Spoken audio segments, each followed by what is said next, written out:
नमस्कार प्रेक्षकांनो, तारिणी मालिकेच्या येणाऱ्या जबरदस्त भागामध्ये आपल्याला कमालीचा ट्विस्ट आता पाहायला मिळतोय. होय मित्रांनो, कारण आत्तापर्यंत जेजेला सगळ्याच लोकांनी खूप रिस्पेक्ट दिलेली असते. तिचा एक वेगळाच आता रुतबा असतो. डॅशिंग ऑफिसर आहे, इमानदार ऑफिसर आहे, स्ट्रेट फॉरवर्ड आहे. सगळेच गुन्हेगार जे मॅडमचं नाव ऐकल्यावर सगळं सत्याची कबुली देत असतात. परंतु प्रेक्षकांनो, झालं काय? पद्मिनीने इतकी मोठी अमाऊंट दिली आहे, करोडोची लाच दिली आणि तारिणी केदारला जेव्हा ते माहिती पडलं तेव्हा मात्र आता या दोघांच्या मनामध्ये खूप मोठा प्रश्न पडलाय. जे असं कसं करू शकते? काय जेने इतकं मोठं कारस्थान केलंय? आता मात्र प्रेक्षकांनो, तारिणी केदार खूप मोठं डिसिजन घेताना आपल्याला पाहायला मिळत आहेत. आजचा व्हिडिओ खूपच इंटरेस्टिंग आहे, त्यामुळे शेवटपर्यंत नक्की बघा. चॅनलवरती नवीन असाल मित्रांनो तर चॅनलला सबस्क्राईब करा, व्हिडिओला लाईक करा. इकडे तारिणी केदार बिचारे रूममध्ये विचारच करत असतात की आता या युवराजला जेने का सोडलं? जेच्या हातातून युवराज सुटलाच कसा काय? खरं नेमकं काय झालं आहे? जे मॅडमनी स्वतः त्याला कसं काय सोडून दिलं? यावर मात्र आता केदार तारिणी बोलत असतात. तारिणी म्हणते, मला पण तेच वाटतंय, युवराज भाऊजींविषयी मला शंका येते, मात्र युवराज आता सुटलाच कसा? यांनी काय असं मोठं तिकडम लावली आहे की हे डायरेक्ट बाहेर आलेत? तेवढ्यात मात्र युवराज येतो. अरे वा वा वा वा, मला वाटलंच होतं तुम्ही माझी आठवण काढताय म्हणून.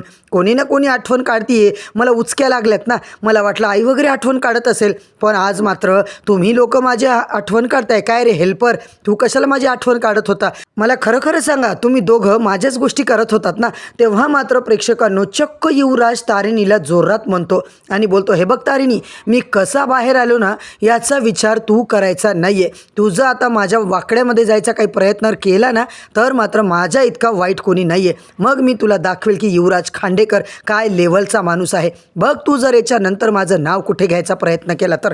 केदार मात्र म्हणतो, युवराज तोंड सांभाळून बोल. युवराज आता इकडे बोलणार प्रेक्षकांनो, तेवढ्यात केदार मात्र आता त्याला अडवतो आणि युवराज मात्र आता तिकडून निघून जातो. तेवढ्यात आता त्याला कॉल येतो केदारला, तो म्हणजे कत्रीचा. टीम तारिणीमधून त्याला कॉल आलेला असतो. तारिणीला आता लगेच प्रेक्षकांनो समजून चुकलेलं असतं की काहीतरी मोठी न्यूज आहे. तारिणी रूमचं दार लावते, कत्रीचा कॉल रिसीव करते आणि आता बॉस, मला तुमच्यासोबत अर्जंटली काहीतरी बोलायचंय. युवराज खांडेकर सुटलाय ना? तेव्हा तारिणी मात्र म्हणते, हो कत्री, तो सुटलाय, तो सकाळीच घरी आलाय, पण घरातलं वातावरण मात्र आता खूपच भयानक झाले. तेव्हा मात्र कत्री आणि टेक्नो सांगतो, मला काहीतरी आता महत्त्वाचं बोलायचंय. तुला माहिती आहे का युवराज का सुटला? मला माझ्या एका खबऱ्याने सांगितले की तिकडे. तारिणी मात्र बोलते, काय काय सांगितले तुझ्या खबरीनी? मी एका फोनवरती आता तुला सांगू शकत नाहीये बॉस. तू एक काम कर, आपल्या आश्रमात लवकरात लवकर ये. आता मात्र प्रेक्षकांनो, तारिणीला ऐकून घ्यायचं असतं की युवराज जेच्या हातातून सुटला कसा. तारिणी मात्र आता आश्रमात जायला जाणारच असते, निघणारच असते. तेवढ्यात पद्मिनी बोलते, काय मॅडम, कुठे निघालात? अगं घरातली मोठी सून आहे, थोडी तरी जिम्मेदारी घ्यायचा प्रयत्न कर, या घरातले कामं कर. आणि आता युवराज जेलमधून सुटून आलाय, त्याच्या आवडीचं सगळं जेवण वगैरे बनवायचे तुला. आता तारिणीला प्रेक्षकांनो, काही झालं तरी अर्जंटली आश्रमामध्ये जायचं असतं. पुन्हा आता नेहमी कामासाठी बाहेर जायचं. पद्मिनी मात्र तिला बरोबर टोकत असते. पद्मिनी तिला इतके कामं लावते ना, आणि सगळे कामं बिचारी आता तारिणी करत असते. इकडे मात्र आश्रमात जेबद्दल काहीतरी माहिती पडले प्रेक्षकांनो. टीम तारिणी आता जेव्हा जेला भेटली नव्हती तेव्हा मात्र आता कत्री आणि लगेच फातिमा मात्र बोलतात की बॉस, खूप महत्त्वाचं बोलायचं आहे, तुम्ही लवकरात लवकर या. तुम्हाला माहिती आहे का युवराज खांडेकर का सुटलाय? त्या युवराज खांडेकरला सोडवण्यासाठी काय झालंय माहिती आहे का हालचाली? पद्मिनी दयानंद खांडेकर या डायरेक्ट सोबत भेटल्या. त्यांनी कितीतरी कोटींची जेला आता लाच दिली आहे, ही पक्की खबर आहे बॉस, माझ्या खबरीने आता सांगितली आहे. आणि इकडे मात्र त्या गोष्टीचा व्हिडिओसुद्धा त्याच्याकडे आहे. जेने पैसे घेतले, त्यांच्या गाडीमध्ये बसून त्यांची डील झाली आहे, याचा व्हिडिओ त्यांनी शूट केला आहे. आता मात्र प्रेक्षकांनो, कत्री तारिणीला सगळं सांगत असतो, सगळे प्रूफ दाखवतो की जे मॅडमनी खरंच लाच घेतली की नाही. तो व्हिडिओ जेव्हा तारिणी बघते त्या दोघांना मात्र खूप मोठा शॉकच लागतो. त्यांच्या पायाखालची जमीन लिटरली सरकते. प्रेक्षकांनो, इकडे मात्र फातिमा बोलते, बॉस, ये तो हम इस जे मैडम को कुछ अलग ही समझ रहे थे और ये तो कुछ अलग ही लेवल की बंदी है, क्या करे इसका अभी. इकडे तारिणी मात्र म्हणते, जे मॅडमला मी कॉल करणार आहे. इकडे मात्र प्रेक्षकांनो, जे मॅडम आणि जिथं तारिणी टीम आता आश्रमात उभी असते तिथेच आता येऊन उभी राहिलेली आहे. आता मात्र तारिणी टीम समोर जेव्हा जे समोरासमोर येते, जय हिंद, कोणीही तिला बोलत नाही आहे. कारण आता सगळे टीमच्या नजरेतून प्रेक्षकांनो जे उतरलेली असते. कारण आत्तापर्यंत आपल्या स्पेशल क्राईम ब्रांचच्या युनिटमध्ये कुणीही लाच खाल्लेली ऑफिसर नव्हती. आता जे तिला काही बोलणार, जेला कोणीच रिस्पेक्ट देत नाही आहे, तेव्हा जे मात्र काय झालं आज जय हिंद वगैरे काही बोलायचं नाही वाटतं. तेव्हा मात्र आम्ही काय सगळेच माझ्याकडे इकडे बघताय तुम्ही. तारिणी बोलते की मॅडम आमच्या टीम तारिणीला तुमच्यावर खूप मोठा संशय आहे. मी तुम्हाला असं आता भीतीपोटी काही बोलणार नाही आहे. मला 2 गोष्टी तुम्हाला स्पष्ट विचारायच्यात. काय माझ्यावर संशय, जेवर संशय, काय बोलायचे तुम्हाला? तेव्हा कत्री त्याच्या मोबाईलमधला प्रेक्षकांनो व्हिडिओ जेला दाखवतो, म्हणजेच तारिणी दाखवते. तेव्हा मात्र म्हणते अरे बापरे, मी किती कोटींची आता लाच घेतली आहे, त्याच्यामध्ये तुम्हाला हिस्सा पाहिजे वाटतं. तेव्हा तारिणी बोलते मॅडम अहो काय बोलताय तुम्ही?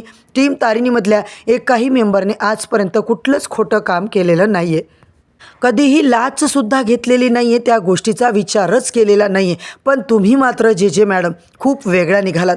तुम्ही आम्हाला कधीच कुठल्या गोष्टीचं काही कळू दिलेलं नाही आहे. तुमचा नेक्स्ट मुवमेंटसुद्धा तुम्ही आम्हाला सांगितलेला नाही आहे. तेव्हा मात्र प्रेक्षकांनो जेचा संताप अनावर होतो.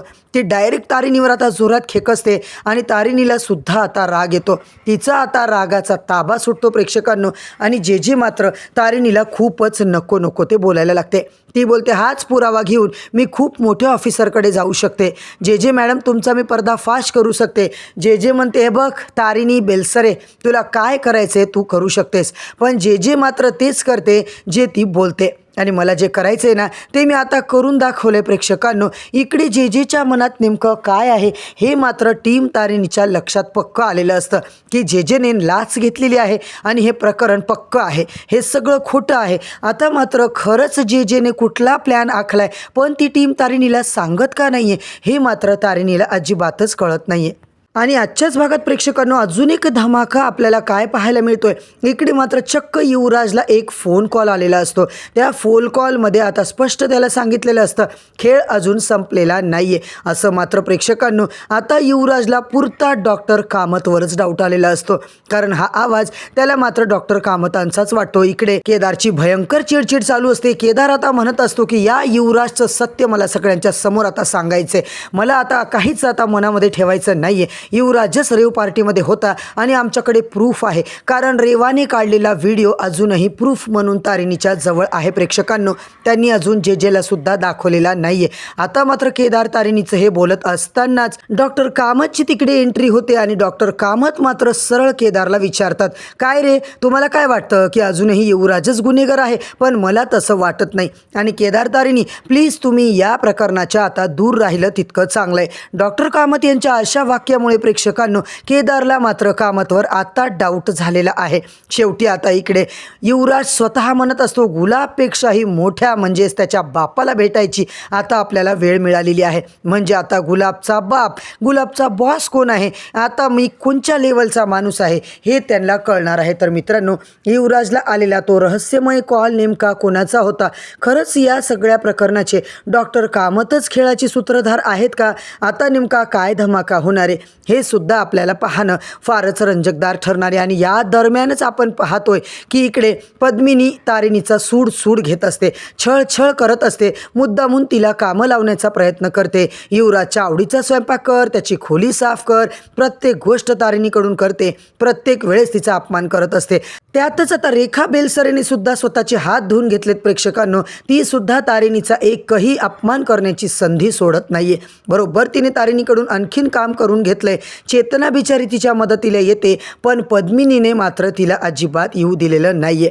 पद्मिनी मात्र म्हणते काय ग स्टेटमेंट द्यायला आता ती एकटीच गेली होती ना, मग कामही तिला एकटीलाच करू दे ना, असं मात्र पद्मिनी तिला सुनावते. आणि हे सगळं पाहून प्रेक्षकांना युवराज मात्र जाम खुश असतो. परंतु युवराजला एकच आता टेन्शन आलेलं असतं की मम्मा मला काहीतरी नक्कीच गडबड वाटतीये, तो आता म्हणताना दिसतोय. आणि पुढे युवराज मात्र म्हणतोय मम्मा मला सांग जेने मला अटक केलंय संशयाच्या आधारावर, पण तिने मला सोडलं का?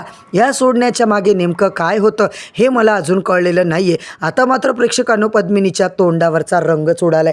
येणाऱ्या भागातच आपल्याला आता कळेल की नेमकी तारिणीची टीम आता काय पाऊल उचलणार आहे.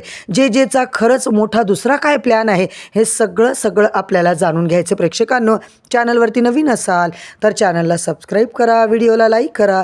उद्या परत भेटूया प्रेक्षकांनो नवीन भागाच्या नवीन रिव्ह्यू सोबत. तोपर्यंत धन्यवाद.